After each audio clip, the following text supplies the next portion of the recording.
Nanindigan ng pamahalaan ng Pilipinas na ipagpapatuloy ang diplomatikong paraan sa pakikipag-ugnayan sa China sa kabila ng patuloy na tensyon sa West Philippine Sea.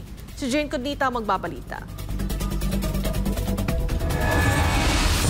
Sa Second Quarter National Maritime Council Press Conference, iginiit ni DFA spokesperson at dating Ambassador Angelica Escalona na nakatuon ang bansa sa konstruktibong dialogo habang pinapangalagaan ang pambansang interes.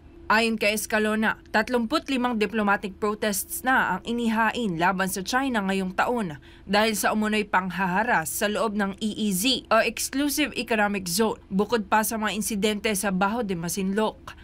Binigyang diin ng opisyal na iwasan ng Pilipinas ang anumang provokasyon kasunod ng direktiba ni Pangulong Bongbong Marcos Jr. na panatilihin ang mapayapang solusyon.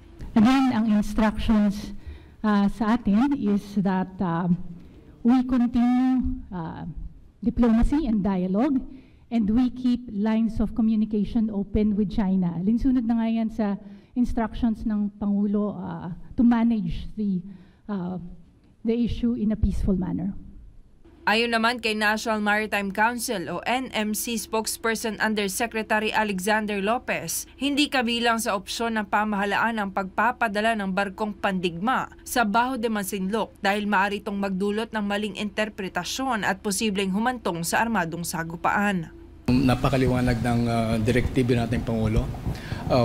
Whatever we do, we will not be the one to provoke.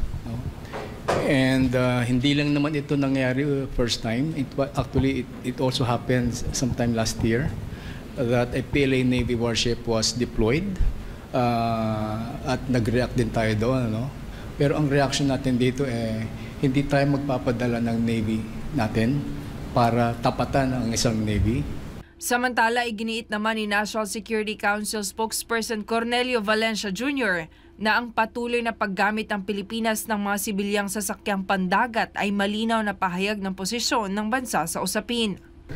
We also like to pursue PCG as the lead as of this point, just to ensure the message to our Chinese friends that we are not escalating things. That is the main message of using our civilian Coast Guard.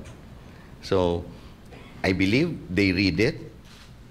It's just a matter for them to accept it. Ito si Jane Codnita, inyong citizen correspondent, nag-uulat para sa Diyos at sa Pilipinas nating mahal.